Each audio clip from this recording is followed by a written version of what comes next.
फिर बद्रीनाथ की ब्रह्म कपाली, शास्त्र कह रहा, गरुण पुराण, स्कंद पुराण।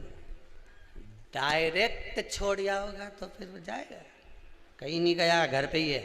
ओके, ऐसे नहीं जाऊं, माल टाल खवाया नहीं और छोड़िए माँ बद्री के साथ नहीं गया। ऐसा बहुत झंझट है साहब, ढेर सारा लोग झंझट में पड़ा हुआ है बहुत। कोई के सनाद में गया जी करके आ जाओ, इसके बाद बामन के भोजन ही मत करा, सीधी छुट्टी। हम तो छोड़ आया, हम तो छोड़ के आया। तो किसी ने पूछा तुम छोड़ के तो आए हो, मना नहीं है, पर जब 16 श्राद्ध आता है, 16 दिन हमारे पितरों को मृत्यु लोक में भेजा जाता है। तुम तो छोड़ आए, तुम्हारी शादी किसी गार्डन से हुई, बोलो ईमानदारी की बात।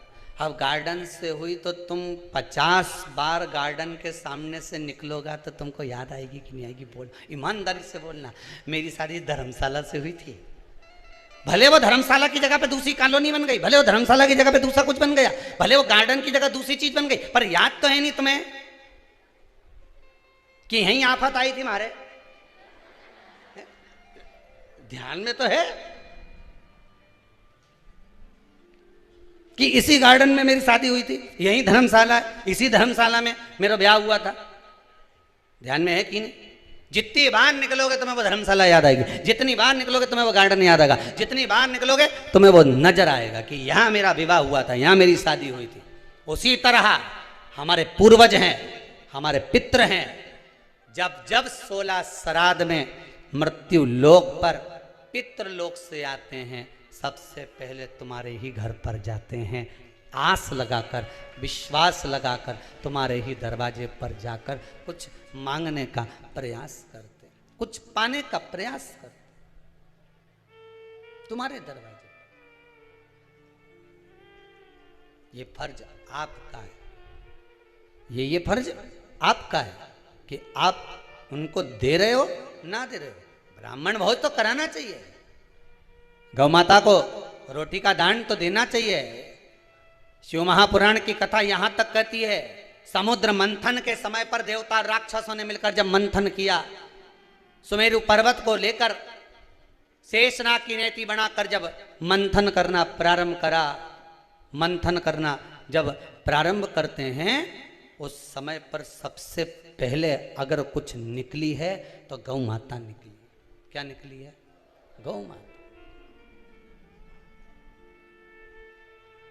कारण, गाय को निकालने का कारण केवल इतना था कि गाय का जो दूध निकलेगा, मंथन में जो विष निकलेगा, उस विष को जो पिएगा उसका कंठ जलेगा, और उस कंठ की जलन को गाय का जो दूध है वो जलन को रोक सकता है।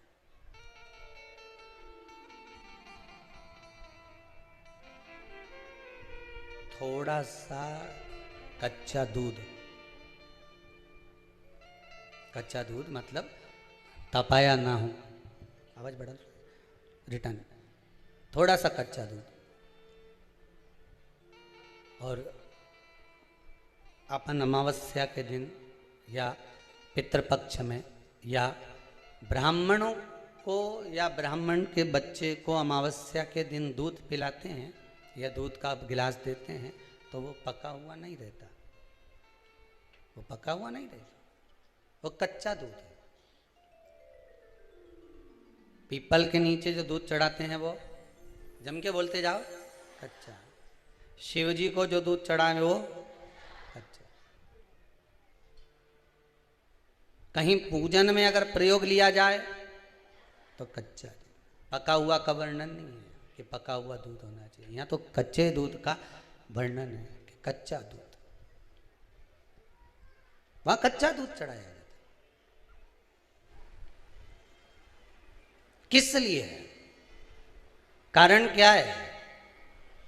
शंकर भगवान के श्री विग्रह में, भगवान शंकर के शिवलिंग में भगवान शिव के शिवलिंग के भीतर सारे लोक, चाहे वो वैकुंठ लोक हो, चाहे वो मृत्यु लोक हो, चाहे वो पितृलोक हो, सब उस शिवलिंग के भीतर विराजमान है महाराज।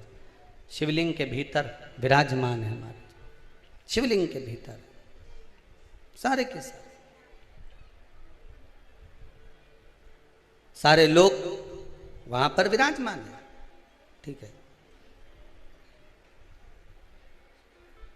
अब आपने जब कच्चा दूध शंकर जी पर समर्पित किया तो केवल शिव के लिए नहीं गया, वो कच्चा दूध जब आपने शंकर भगवान को चढ़ाया तो वो दूध सारे लोकों में होता होता हो पितृलोक में भी गया, और जो आपके पूर्वज थे उनका कल्याण कर दिया उस दूध ने, उस भाग ने।